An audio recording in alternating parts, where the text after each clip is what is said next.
Meus parabéns a todas as mamães que estão aqui nessa manhã e todas aquelas que nos assistirão. Pega aí sua Bíblia. Livro do profeta Samuel, segundo livro do profeta Samuel, no capítulo 21. Nós vamos ler aqui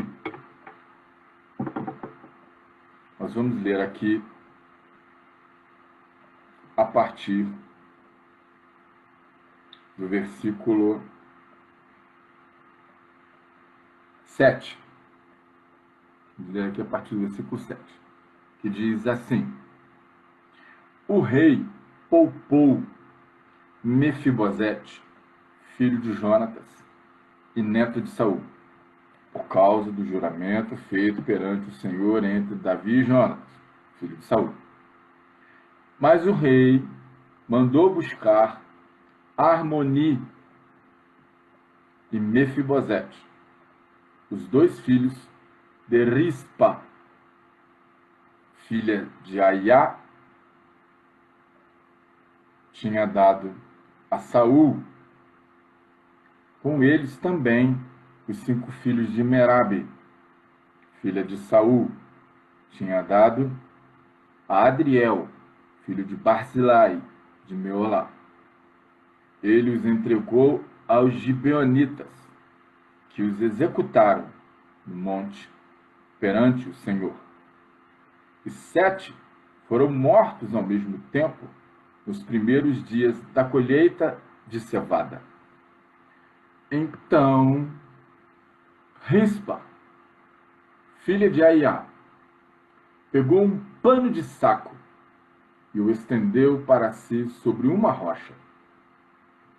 Desde o início da colheita até o cair da chuva do céu sobre os corpos, ela não deixou que as aves de rapina tocassem de dia, nem os animais selvagens à noite. Quando Davi foi informado do que Rispa, filha de Aiá, concubina de Saul, havia feito, mandou recolher os ossos de Saul e de Jonatas, tornando-os cidadãos de Jabes-Gileade. Eles haviam roubado os ossos da praça de Bet-Shean, onde os filisteus os tinham pendurado, no dia em que mataram Saul no monte de Gilboa. Davi, então, trouxe de lá os ossos de Saul e de seu filho Jonatas, recolhidos dentre os ossos dos que haviam sido executados.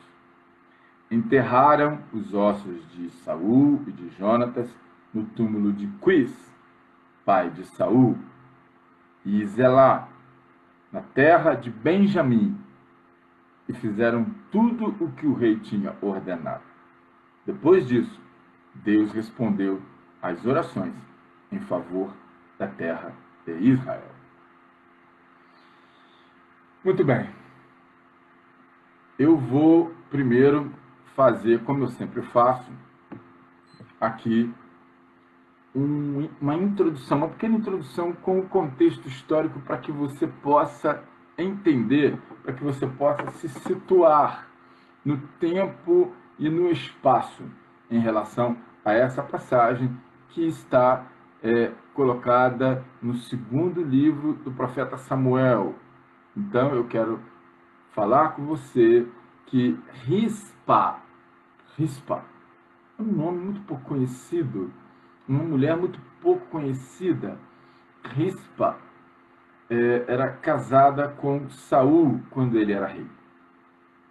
E Rispa, como essa condição dava a ela e todas as demais concubinas de um rei, o rei podia ter concubinas, não que, ainda que estivesse proibido na Torá, o rei tinha. A maioria dos reis tiveram. Então, a Rispa era casada com Saul quando ele era rei, e ela tinha uma posição social, e tudo que essa posição social podia dar: dinheiro, prestígio, vida boa, comodidade. tranquilidade. Porém, em determinado momento, Saul, nós vamos ver pela palavra de Deus, pela palavra do Senhor, que Saul governou 40 anos sobre Israel. Então, em um determinado momento desses 40 anos, obviamente, no final, Saul morre. Na verdade, Saul se suicidou. Ele se atirou sobre a própria espada quando estava cercado pelos inimigos. Então, Saul morre. E aí o que acontece? Aquela mulher perde toda essa condição. Eles tiveram que sair às pressas, largaram tudo que tinham. Por quê? Porque eles iam ser todos exterminados. Isso era uma coisa muito normal quando um rei morria, o inimigo ia lá e procurava exterminar toda a sua descendência. A parentela, tudo que pudesse concorrer ao trono, então os inimigos ou um provável aspirante ao trono agia dessa maneira. Essa é a parte histórica. E aí, só restou o que para essa mulher? Só restaram seus dois filhos, Armoni e Mefibosete. E o que acontecia naquela situação em pleno reinado de Davi? Davi já havia sido ungido rei sobre Israel. E o que vai acontecer é que, durante o reinado de Davi, a Bíblia não fala quando especificamente, há algumas probabilidades, possibilidades, porém a Bíblia não diz quando. Então, a própria Bíblia diz, durante o reinado de Davi, houve uma fome que durou 3 anos. Então, durante o reinado de Davi, houve um período de 3 anos de fome. E o que é fome? Fome é a ausência de recursos, ausência de alimento. Não há alimento para as pessoas. Se não há alimento, por que não há alimento? Porque não tem o que plantar. Não tendo que plantar, não há como sustentar os animais que eram usados na plantação e nem os animais que eram criados. Não tendo que plantar, basicamente a agricultura lá era do trigo, era da vinha, era da cevada, do trigo, da cevada e era da uva. Não tinha muita outra coisa além disso. Características da agricultura daquela época. Então, o que se fazia? O trigo era usado para tudo, para tudo. E do trigo eram usados bois e bezerros para a colheita do trigo. Na cega, eram usados para isso. Eram usados para fazer também a moagem do trigo, os animais. O trigo também era usado para alimentar os animais. Pelo trigo se fazia o pão, pelo trigo se faziam muitas coisas, bolos. Então, eles tinham a uva, que dava o vinho, que dava passas, que dava uma série de outras coisas. Então, ali, eles usavam muito a agricultura e a pecuária também era muito associada à agricultura. Então, 3 anos de fome significa miséria, significa ausência de recursos, significa, em função disso aí, significa também inversão de valores. A própria Bíblia vai falar em períodos de fome, pais comendo filhos. Primeiras coisas que as pessoas começam a comer são os animais de criação, animais até que eram usados no trabalho. Eram instrumentos do trabalho. Então, a miséria e a fome, a ausência de recursos, vai levar à banalização, vai levar à inversão de valores. E tudo isso gera uma crise, uma grande confusão. No meio de tudo isso, o rei faz um acordo. E esse acordo vai repercutir na vida daquela mulher e daquilo que havia restado para ela, que eram seus filhos. E o que isso quer nos dizer? Isso quer nos dizer que nem sempre as coisas que acontecem com a gente são produto das nossas ações. Nem sempre.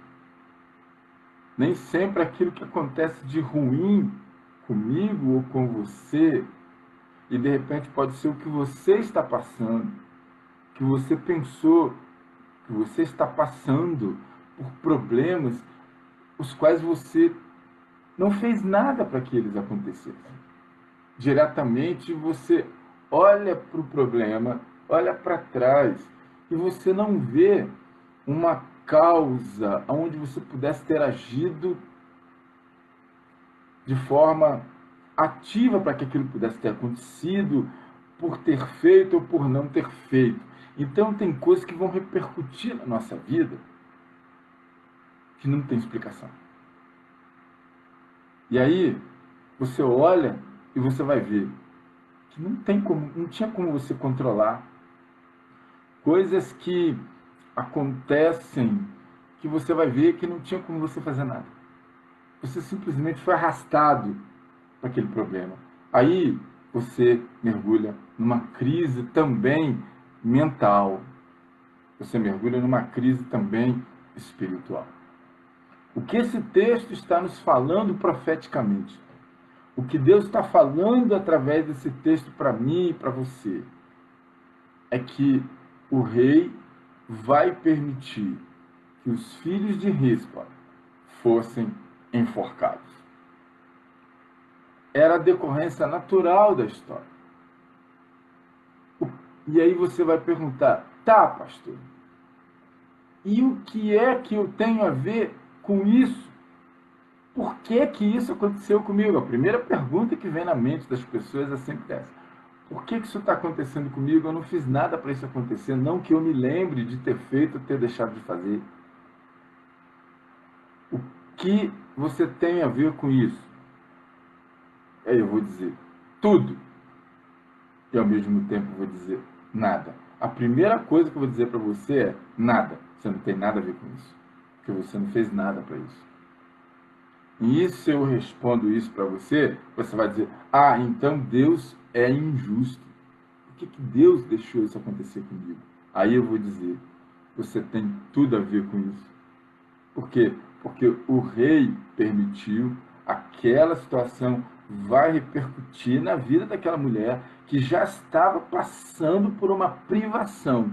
Aquela mulher já estava passando por uma adversidade e aquela adversidade acabou se tornando maior ainda. Então, a permissão que o rei dá vai acabar gerando naquela mulher um efeito. E esse efeito vai fazer com que aquela mulher ela responda, ela haja de uma determinada maneira. Tem coisas que acontecem na nossa vida, meus amigos, que tem pessoas que cada um reage de um jeito. Tem gente que congela. Tem gente que deprime. Tem gente que chuta o balde, fica revoltado contra tudo, contra todos, sai chutando qualquer um que aparece pela frente.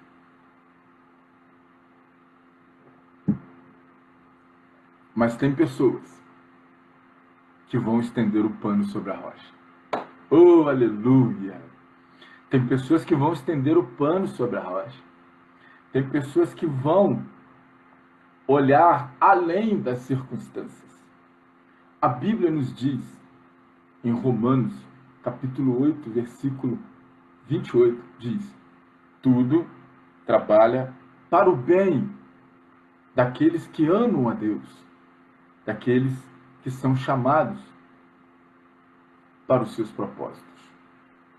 Então, observa bem, tudo trabalha para o bem. Isso quer dizer o seguinte, que no final, tudo acaba bem. Mas se as coisas ainda não estão bem, é porque não chegou o final. Por quê? Tudo trabalha para o bem, tudo. As coisas boas, mas as coisas ruins também. Então as pessoas são acostumadas a entender, as pessoas são apresentadas a um Deus que só faz o bem. A um Deus que só é Deus se você estiver bem. Não é assim. Deus é Deus no vale. Deus é Deus na planície. Deus é Deus no deserto. Deus é Deus na tempestade. Deus é Deus na ventania. Deus é Deus quando o mar está furioso. Deus é Deus em quaisquer circunstâncias. Em quaisquer circunstâncias, Deus é Deus. E a gente está cansado já de ouvir aquele velho louvor. Se Deus fizer, Ele é Deus. Se não fizer, Ele é Deus. Não, é por aí. Por quê? Porque nós estamos falando de soberania. O Senhor eterno, o eterno nosso Deus é soberano. E não tem essa para Ele que Ele só age desse jeito. Não existe isso. Ninguém limita a soberania de Deus. A Bíblia não limita o poder de Deus. A Bíblia é, sim, uma manifestação da presença de Deus, da vontade de Deus para a vida da humanidade. Porém, nem a Bíblia limita Deus. A própria Bíblia diz que Jesus fez tantas coisas, tantos milagres, que se eles fossem escritos não ia caber em livros. Olha só, Deus é Deus. E essa palavra do apóstolo Paulo, ela traz à nossa memória que quando o rei permite que os efeitos daquele acordo que ele fez atinjam os filhos daquela mulher, é porque ele tinha um propósito. Porque o rei nunca fazia nada sem propósito. Se você está passando por alguma situação adversa, se você olha para essa situação e de repente você não vê como você pudesse ter controlado, de repente você olha e vê, e não vê como você pudesse fazer nada, então você pode ter certeza de uma coisa, tem um propósito de Deus aí. E aí, se você começa a amaldiçoar a situação que você está vivendo, se você começa a falar mal de Deus, praguejar, murmurar, se você resolve dar as costas, se você resolve ignorar, você está agindo contra Deus. Sim. Você está combatendo contra Deus. E aí quando você aqui no seu coração, poxa, por que Deus me abençoa? Você está reclamando de Deus, você quer uma bênção de Deus, a bênção de Deus serve, mas não serve é a escola de Deus na sua vida. Você não aceita. E por isso que eu fico muito preocupado quando eu vejo muitos crentes serem incentivados aí a falar, eu não aceito, porque isso... Peraí. Jesus, o Messias, nosso Senhor e nosso Salvador. Hebreus capítulo 12. Mesmo ele sendo Deus divino, mesmo ele sendo Deus Filho, ele se humilhou e veio entre nós em forma de carne. E ele aceitou, ele levou sobre ele tudo que a gente tinha de pior. E ele podia ter simplesmente se livrado disso. Mas a palavra diz que ele ignorou a afronta. Ele rejeitou a afronta. Então, nós precisamos entender, trazer à nossa memória aquilo que nos dá esperança. Não é você trazer à memória aquilo que vai te trazer depressão. Não é você trazer à memória aquilo que vai te trazer humilhação, mais caimento, mais... Não. E aí eu fico vendo algumas pessoas que só abrem a boca para dizer, quando isso acabar, quando isso não vai acabar nunca. Então você está dando legalidade para que a concorrência tenha liberdade na sua vida. É, tem gente que adora trabalhar para concorrência, já viu isso? Como diz aquele pastor famoso aí, o chifrudo, cabeçudo. O único que é chifrudo não tem mulher. Muito engraçado. Pois é, mas é sério. Então aquelas coisas vão repercutir na vida de Rispa. E agora eu quero passar para você aqui umas informações que você não tem. Sabe o que significa Rispa? É uma palavra que vem do hebraico Ritzpa, que significa carvão, pedra incandescente, ou seja, combustível. Então, combustível que ela trazia dentro dela, ela perdeu tudo, mas ela não perdeu a dignidade. Ela pode ter perdido tudo, mas ela não perdeu a perseverança. Ela pode ter perdido tudo, mas ela não perdeu a coragem. Ela pode ter perdido tudo, mas ela não perdeu a confiança, a esperança, a fé. E a Bíblia diz que sem fé é impossível agradar a Deus. Então, você está passando o que está passando. E nessa manhã, nesse finalzinho de manhã, início de tarde, eu quero destacar aqui a atitude daquela mulher. É interessante que a permissão de Deus vai gerar naquela mulher uma atitude que repercutiu de uma forma tão grandiosa, tão bombástica, em todos os lugares, até chegar ao conhecimento do rei. Então, veja bem, fé não é discurso, fé não são lágrimas derramadas. Pode passar por isso, sim, mas basicamente fé é atitude. Então, sem fé é impossível agradar a Deus. O que agrada a Deus é sua atitude. O objetivo não é importante. O que é importante é você cumprir a jornada. O que é importante é você se comportar. Deus está olhando para você, Deus está vendo o seu comportamento na jornada. Ele não quer saber de você lá na frente, ele quer saber como você se comporta no trajeto. Se você vai ser um filho obediente, ou se você vai ser um filho revoltado. Se você vai ser um filho determinado, ou se você vai ser um filho rebelde. Deus quer ver, porque quando chegar na frente, vai depender, tudo vai depender de você. O seu galardão estará lá na medida em que você se comportar. Então, se você passa pelo que você está passando e não tem atitude coerente com aquilo que Deus espera de você, então eu vou te falar, o seu galardão não vai estar lá quando você chegar, porque você foi reprovado. E é importante que nós sejamos aprovados pelo Senhor, para que nós possamos ser dignos de receber aquilo que Ele tem para nós.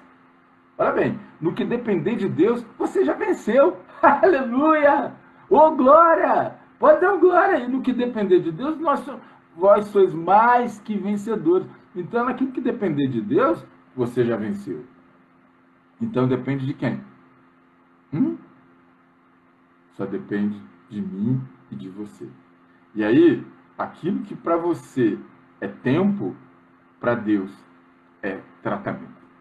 Aquilo que para você é razão, para Deus é comportamento. Então, na verdade, aquilo que o rei, a atitude do rei, gerou um comportamento naquela mulher. Qual o comportamento daquela mulher? Qual foi o comportamento dela? 2. Primeiro, ela se opôs. Primeiro de tudo, ela vai abrir o pano sobre a rocha. O que isso quer dizer? Abrir o pano sobre a rocha. Ela está lá no lugar da sua humilhação. Ela não abandonou. Ela não deu as costas. ela não fugiu, ela não desertou. A Bíblia fala a esse respeito. Ela vai e abre o pano sobre a rocha. A Bíblia fala a esse respeito. Hebreus 10, 38 diz o seguinte: porque o meu justo viverá pela fé. E se ele recuar, a minha alma não tem prazer nele. O profeta Abacuque também fala isso. Então, olha o comportamento. Deus olhando o comportamento daquela mulher. Ela vai para o local da sua humilhação, o local da sua perda, o local da sua crise, abre o pano sobre a rocha. Tem muita gente. Uma certa vez eu estava numa igreja, cheguei lá, preguei uma mensagem, aí, como sempre, né, profeta de fora, os irmãos solicitam, aí eu fui levado a um irmão para orar por ele, e aí ele falou assim: pastor, eu estou pensando em sair do Brasil. Eu disse: você e mais quantos milhões de brasileiros? Ele disse: estou pensando em sair do Brasil. Pensando em montar um negócio, assim. Eu falei: tudo bem, vamos orar. Conforme eu estava orando por ele, aí veio a minha palavra do Senhor: acaso eu não sou Deus de perto? Acaso eu não sou Deus na sua vida? Acaso existe algum lugar que possa limitar a minha bênção na tua vida? Então eu disse: meu irmão, Deus, se tiver que te abençoar, vai te abençoar onde tu está. Se for no deserto, Deus vai abençoar como Deus abençoou Agar. Agar foi mandada para o deserto, ela não estava entendendo coisa nenhuma. E aí o Senhor falou com Abrão: Abrão, pode permitir Sara de mandar Agar embora, deixa, porque eu tenho um plano, eu tenho um propósito para agir na vida de Agar, e eu preciso que ela vá para o deserto. Então aquela mulher vai para o deserto com um filho de 14 anos, chega lá, ela estava pensando que ela ia morrer, eu vou morrer, ela se distanciou, ela virou o olho, ela não quis ver, ela virou o rosto, ela não quer ver o menino morrer. E aí de repente o anjo do Senhor bradou: Agar, por que você está chorando? Olha, o poço está ali. E aí a palavra diz que eles cresceram ali no deserto, onde seria o lugar de morte daquela mulher. Deus fez ela prosperar. O menino cresceu, se tornou flecheiro, hábil, e ele deu início a toda uma geração de povos nômades, habilidosos, guerreiros, fortes, capacitados para viver na adversidade. Então, pensa nisso. Deus quer fazer de você uma guerreira forte, um guerreiro forte, capacitado para enfrentar, para suportar, para resistir, conforme está lá em Efésios 6, capítulo 10.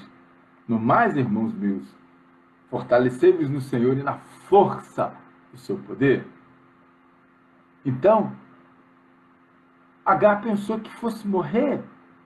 E quantos outros tantos também pensaram que fosse morrer? Até o profeta Elias encarou lá os 450 profetas de Baal e de repente recebe a notícia ruim: olha, Jezabel vai te matar. Porque notícia ruim corre, meu irmão. Notícia ruim corre, mas corre mesmo. E aí o que ele fez?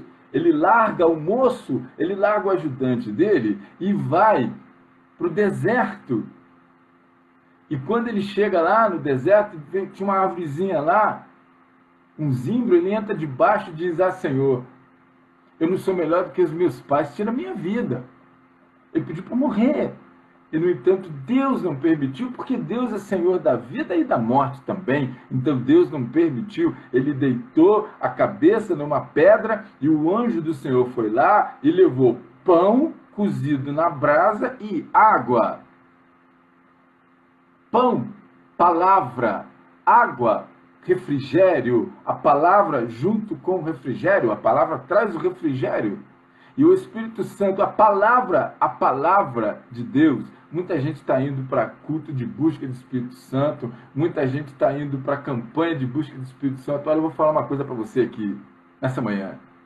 Sinceramente, você está perdendo seu tempo. Se você estiver distanciado da palavra de Deus, você está perdendo seu tempo. Pode imitar, pode fazer ato profético que eles falam lá e tal, pode fazer o que você quiser.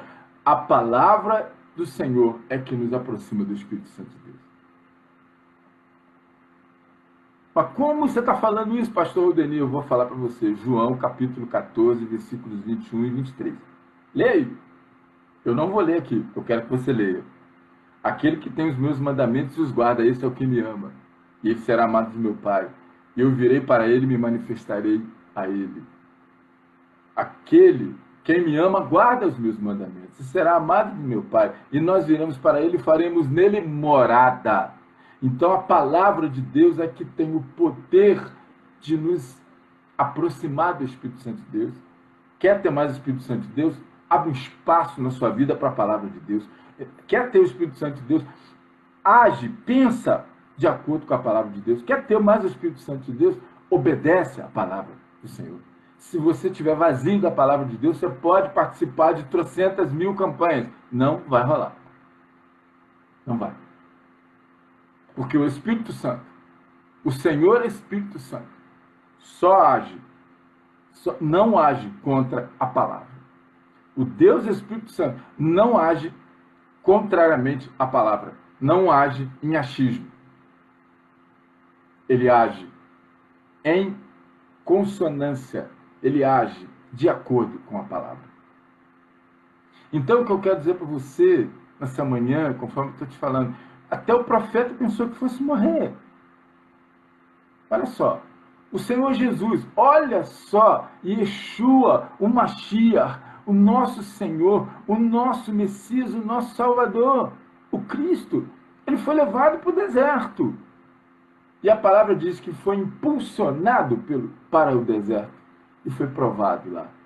Mas lá, a sua divindade, aquilo que era divino nele sobressaiu, para que aquilo que era humano nele pudesse também sobressair. Então é necessário que o espiritual se sobressaia na nossa vida, para que nós possamos também alcançar a posição que Deus quer na nossa vida. Então, aquela mulher, ela não saiu do seu lugar, ela não abandonou, ela vai estender o pano sobre a rocha. Então, estender o pano sobre a rocha fala de você buscar ao Senhor. A rocha é quem? É Jesus. O pano é a nossa humilhação. E você estender o pano sobre a rocha, essas são as suas vestes. E a Bíblia diz que Deus trocará as suas vestes de choro por vestes de gozo, de exaltação. Então ela estende a sua veste sobre a rocha. Ela vai abrir a sua humilhação ao Senhor. E é isso que a Bíblia diz. Lança teu cuidado sobre o Senhor e Ele te sustentará. Lançando sobre Ele toda a vossa ansiedade, porque Ele tem cuidado de vós. 1 Pedro, capítulo 5. Então, imagine bem, essa é a situação que aquela mulher está passando. Rispa. A primeira atitude dela foi essa. Qual foi a segunda atitude dela? Oposição às aves de rapina.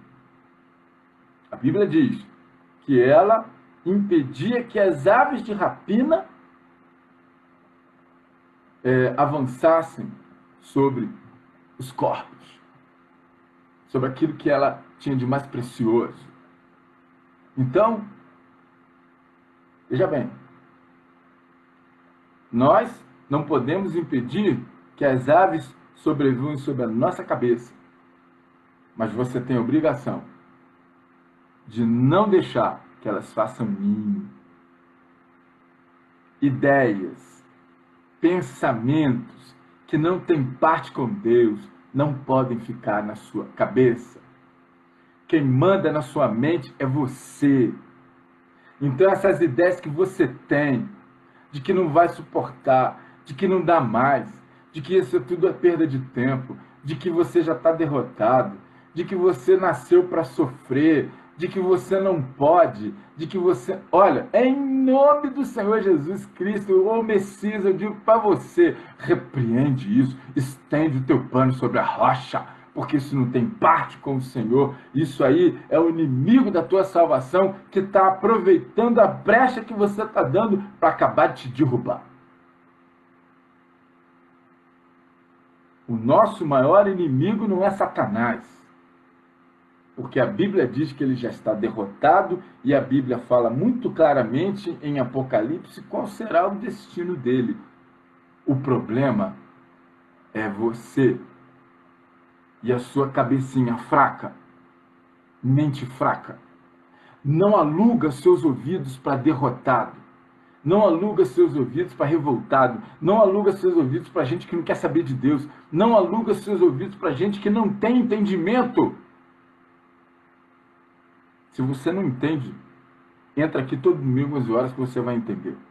Se você não entende, me adiciona aí que eu vou te colocar no Bereanos e você vai ter material para você entender. Nós estamos fazendo um curso gratuito de história da igreja.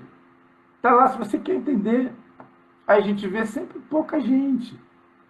Isso vai te fortalecer, porque nós estamos apresentando a história, o que aconteceu. Não é mimimi. Então, a primeira atitude que aquela mulher foi buscar é a mentalidade. E está escrito lá em Hebreus capítulo 12, versículos 2. Não vos amoldeis a este século, mas transformai-vos pela renovação da vossa mente, para que experimenteis qual seja a boa, perfeita e agradável vontade de Deus. A vontade de Deus para a nossa vida é boa, perfeita e agradável. Deus não tem prazer na sua dor. Deus não tem prazer no seu sofrimento. O seu sofrimento não vai comover Deus. O que vai comover Deus é a sua obediência, a sua atitude, o seu comportamento e o seu relacionamento. Quanto mais relacionamento com Deus, quanto mais palavra de Deus, mais manifestação de Deus, mais fortalecimento de Deus. Aleluia. Glórias a Deus. Então a primeira atitude daquela mulher foi isso. Aquele que habita no esconderijo do Altíssimo, à sombra do Onipotente, descansará. O esconderijo do Altíssimo é a palavra de Deus, porque o próprio Davi diz: escondi a tua palavra no meu coração, para não pecar contra ti. A palavra é um segredo que o inimigo não pega, se você não deixar. A segunda atitude, porém, essa atitude que ela toma foi de dia. Por que de dia? Porque de dia é aquilo que você vê. São as coisas que chegam para você. São as coisas que empurram em você. São as coisas que falam no seu ouvido. Cuidado com quem você tem conversado ultimamente.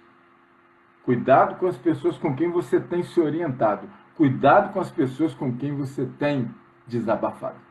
Cuidado. Oposição às aves de rapina, de dia. Segunda atitude, oposições aos animais selvagens, de noite. De noite é o período que você não vê. É o período que você não sabe, você não tem perspectiva. Noite, trevas, não tem visibilidade, não tem calor, não tem perspectiva. O homem teme tudo aquilo que ele não conhece. Oposição aos animais selvagens significa, são as forças, a atuação das forças espirituais sobre a sua vida. É a inclinação carnal, é aquela pessoa que vive de impulso, age e não consulta a palavra, não vai abrir a palavra. Consultar a palavra significa você ler a palavra, você estar consciente daquilo que o Senhor Jesus nos ensina. Então, tem gente que quer viver por impulso. São as inclinações da carne. Se você ver quais são as inclinações da carne, eu posso dizer para você. Está lá em Gálatas 16 e 17. As obras da carne. Está lá. E aí, no finalzinho que o apóstolo fala um monte de coisa. No finalzinho ele diz: e coisa semelhante a estas, as quais já vos disse, que os que tais fazem tais coisas não herdarão o reino de Deus. Olha só. Grave. Carne nem sangue vão entrar no reino de Deus.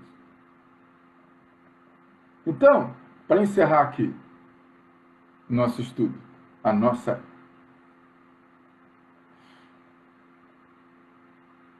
Eu quero dizer para você, aquela mulher, ela poderia ter ido direto ao rei. Por quê?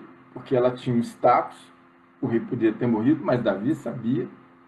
Então ela podia ter ido direto ao rei. Porém, ela preferiu agir. Por quê? Porque não são as palavras que sensibilizam, não são palavras que vão agradar a Deus, mas as atitudes. A Bíblia diz: sem fé é impossível agradar a Deus. Fé não é discurso. Não. Fé não é chororô. Não. Fé é atitude. Fé é comportamento. Fé é exteriorização daquilo que você crê. E a Bíblia diz, Jesus falou para Marta e Maria: olha, não te hei dito que se creres verás a glória de Deus? Aleluia! Então, se você crer, você vai ver a glória de Deus na sua vida. Ah, pastor, quando vai ser isso? Até quando o Senhor continuar tratando. Deus trata, conforme eu te disse, o que para você é tempo, para Deus é tratamento. Irmão, Deus permite repercussão de certas coisas na nossa vida, estou repetindo. Deus permite para poder tratar com a gente. Te tirar da zona de conforto e te levar para a zona do tratamento, da atitude, que vai gerar em você aquilo que agrada ao Eterno. E para encerrar, os restos de Saul e Jonatas foram levados e enterrados na terra da tribo de Benjamim. Porém, os restos dos enforcados, o rei levou para ele. Aleluia! Nem tudo está perdido, porque no final desse texto, a Bíblia vai nos dizer que depois disso, Deus respondeu às orações em favor de Israel. Israel. O que significa Israel? É um nome hebraico composto que foi dado a Jacob.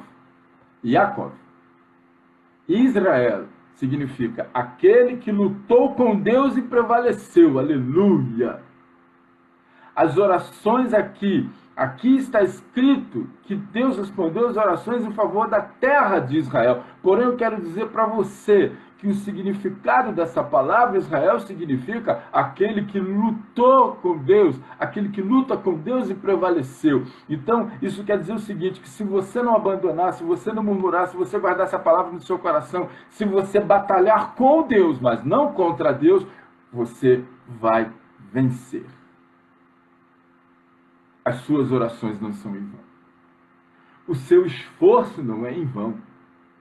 A sua perseverança no Senhor não é em vão. Se você estiver se sentindo enfraquecido, desmotivado, entediado, chateado, já pensando em dar um tempo, olha, eu vou te falar, oi, ei, calma, espera, não faz isso, porque a sua bênção está para chegar. Todo crescimento gera oposição. Todo avanço gera oposição.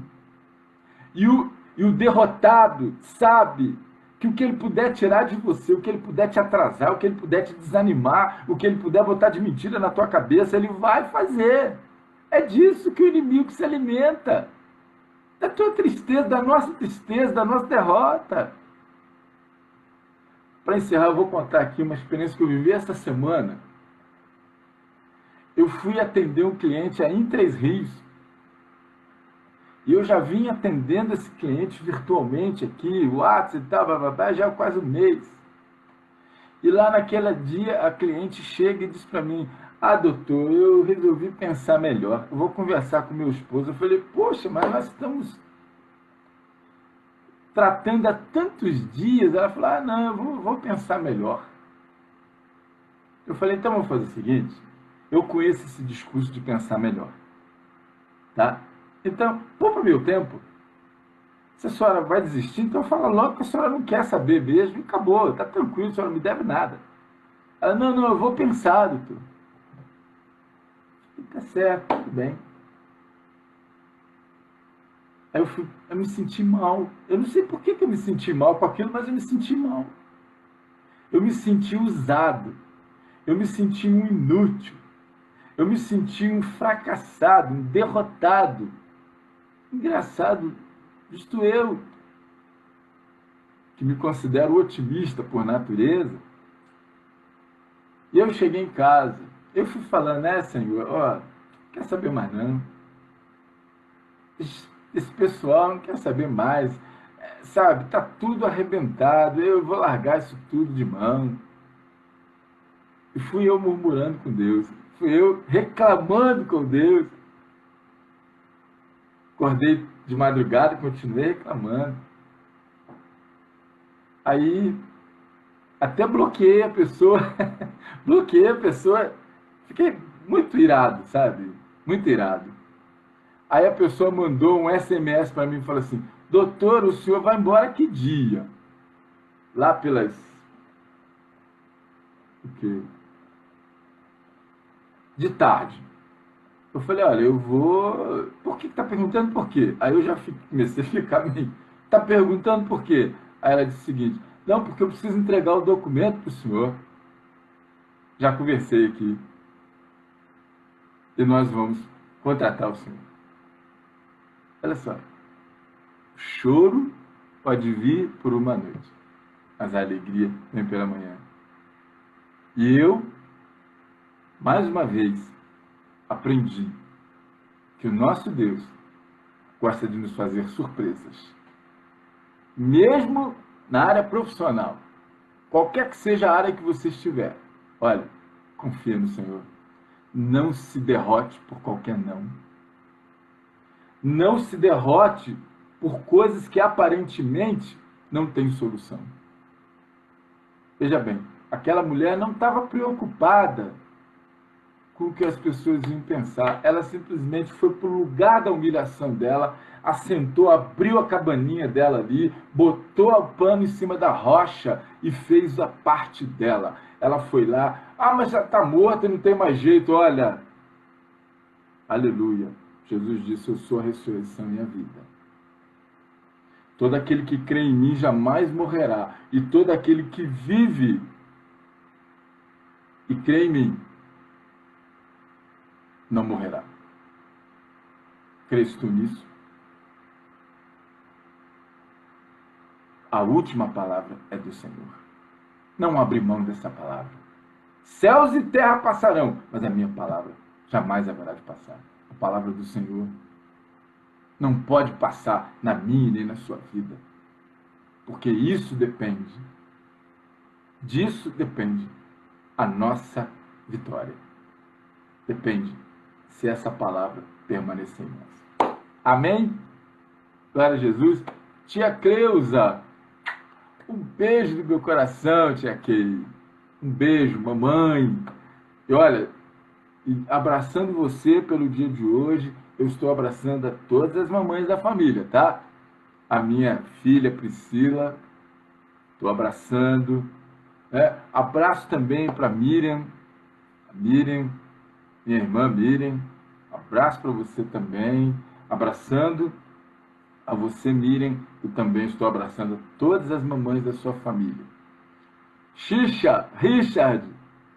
Aí, meu amigo, obrigado pela sua presença aí, tá? Saudade de você, meu querido. Olha, vamos ver se a gente consegue se ver. Dia 19 vai ter um evento de handball lá em Três Rios. Vai lá, X, para eu poder te abraçar, para eu poder matar a saudade de você. Tá bom? Gente, muito obrigado por vocês ficarem comigo aqui. Já tem 1h20. Então eu quero agradecer. Eu espero que essa palavra tenha chegado no seu coração. Você, mamãe, você é uma guerreira. Sabe, muitas vezes os filhos fazem, as pessoas fazem com os nossos filhos, mas você é uma guerreira. Você é aquela que une. você é importante. Não deixa que as pessoas diminuam a sua importância. Não permita que as palavras que têm sido faladas para você venham a te depreciar. Não permita isso. É o Senhor Deus quem está falando com você. É aquele que te justifica. É aquele que tem poder sobre a vida e sobre a morte. As pessoas podem achar muita coisa a seu respeito, mas só Deus te conhece. Sabe por quê? Porque a soma, o todo não é igual à soma das partes. Só o Senhor te conhece. Alguém pode achar alguma coisinha, porém só o Senhor conhece o todo. O Senhor te abençoe e te guarde nesta manhã. O Senhor te dê uma semana maravilhosa e que o fruto das tuas orações se manifeste em vitórias, em recompensa, em bênçãos. Que você tenha uma semana vitoriosa. Em nome do Senhor Jesus de Nazaré. Amém. E graças a Deus.